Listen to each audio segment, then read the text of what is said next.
ऐसा माहौल कांग्रेस पार्टी की ओर से बनाया जा रहा है कि जितने भी सर्वे आ रहे हैं या जोश में है कांग्रेस के कार्यकर्ता, बीजेपी तो बिल्कुल चली गई है, उसको 90 में से 10 सीट भी आ जाए तो बड़ी मुश्किल है, इस तरह की बातें कही जा रही हैं। भारतीय जनता पार्टी में क्या वो जोश गायब हो गया है जो एक वक्त पर हरियाणा में महसूस किया जाता था? वो ताकत अभी दिखाई नहीं दे रही है, इस तरह का एक माहौल बनता हुआ नजर आ रहा है। आज मीडिया से कुछ छुपा नहीं है, आज मीडिया में सब कुछ ओपन है। आज जो भी प्रोग्राम होते हैं, गांव के छोटे प्रोग्राम भी होते हैं, बूथ की बैठक भी जो लाइव चलती है।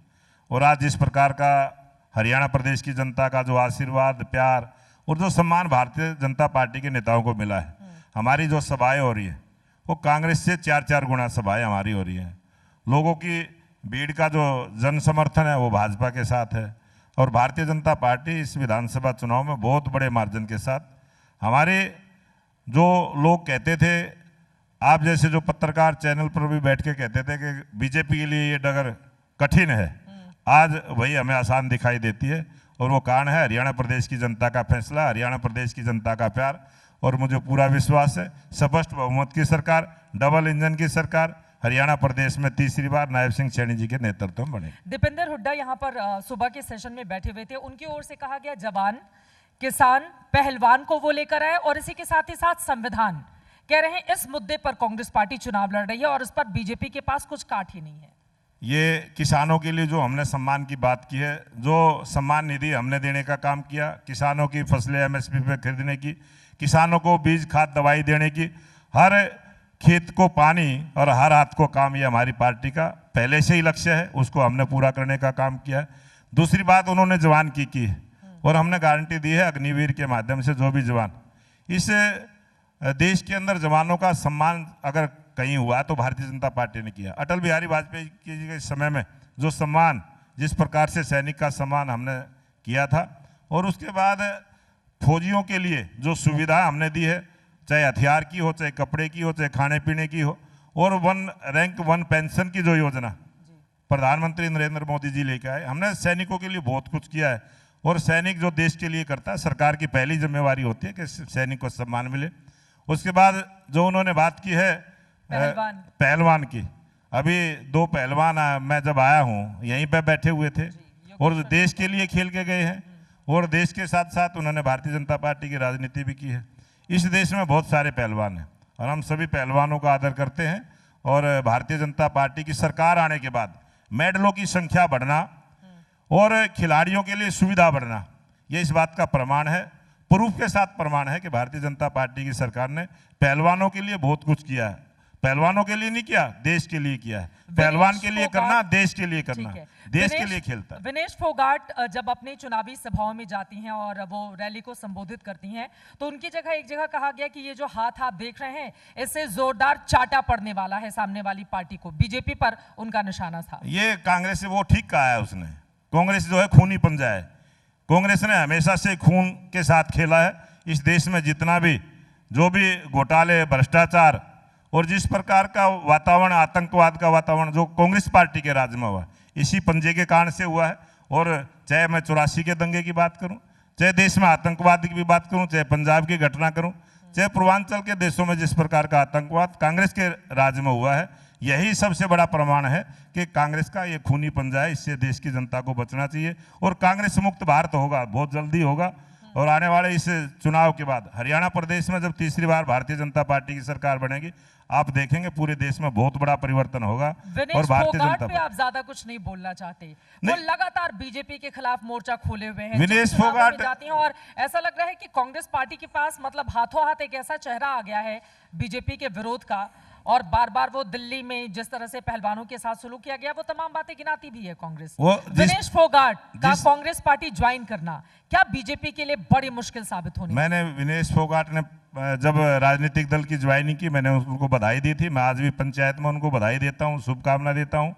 और आज वो राजनीतिक फील्ड में पहलवानी हमने भी की है, हम भी पहलवान रहे हैं। भारतीय जनता पार्टी में बहुत सारे लोग हैं ऐसे जो इससे खेल से जुड़े रहे हैं और आज वो राजनीति में है, वो अपनी राजनीति की बात करेंगे। लेकिन जो खिलाड़ी का सम्मान हमने किया, वो खिलाड़ी का सम्मान हम करते रहेंगे। हम कभी भी खिलाड़ी के खिलाफ नहीं बोलते, हम कभी किसान के खिलाफ नहीं बोलते, हम कभी गरीब के खिलाफ नहीं बोलते, कभी सैनिक के खिलाफ नहीं लेकिन बोलते। विनेश अब तो हम उम्मीदवार है ना कांग्रेस पार्टी की। उम्मीदवार है, तो जब उम्मीदवार वहां पर होगा, हाँ। जब हम कांग्रेस पार्टी की बुराई करेंगे, हम विनेश फोगाट की क्यों करेंगे? हमारी विचारधारा की लड़ाई है, हम तो व्यक्तिगत लड़ाई थोड़ा ही है कोई। हमारी विचारधारा की, भारतीय जनता पार्टी एक विचारधारा की पार्टी है, विचार पर चलने वाली पार्टी है। राष्ट्रवाद को हम साथ लेके चले, राष्ट्रवाद के लिए हम काम करते हैं, जनता की सेवा के लिए हम काम करते हैं। सेवा ही संगठन हमारी पार्टी का मूल मंत्र है, और उसी भाव से हमारे जो लाखों कार्यकर्ता, आज दुनिया की सबसे बड़ी विश्व की राजनीतिक पार्टी है, और सभी भारतीय जनता पार्टी के कार्यकर्ता इसीलिए काम करते हैं।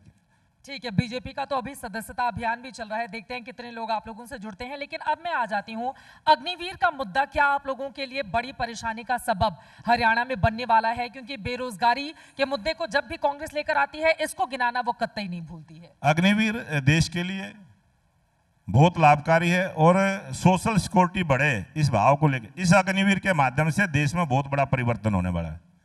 इस अग्निवीर के माध्यम से, जब अग्निवीर में कोई जवान 17 साल की उम्र में जाता है, और उसके बाद वो 4 साल के बाद 21 साल की उम्र में होता है, और 21 साल का बच्चा पढ़ता होता है, नौकरी में रोजगार में बहुत कम होते हैं। अगर आप रेशो उठा के देखेंगे तो 21 वर्ष से ऊपर की आयु के ज़्यादा रोजगार में मिलेंगे।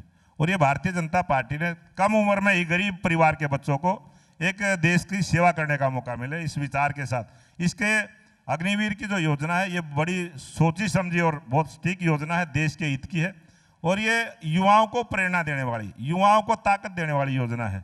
और उसमें से 25% तो उसमें सैन्य में रहेंगे। उसके बाद हरियाणा प्रांत एक ऐसा प्रांत है, और उस विधानसभा में मैं सदस्य रहा हूँ, उन्होंने पास किया है कि अग्निवीर का कोई भी जवान बगैर रोजगार के नहीं रहेगा, और उनको पेंशन वाली नौकरी देने का काम करेंगे। ये हमारी सरकार का वायदा है, ये हमारा संकल्प है। ठीक है, लेकिन इसके ठीक पहले लोकसभा के जो चुनाव संपन्न हुए हैं, हमने देखा कि कांग्रेस पार्टी ने किस तरह से शानदार वापसी की है। 5 सीटों पर उसने जीत हासिल की, 5 सीटों पर आप लोगों ने जीत हासिल की। आप खुद लोकसभा का चुनाव लड़े, आपको हार का सामना करना पड़ा।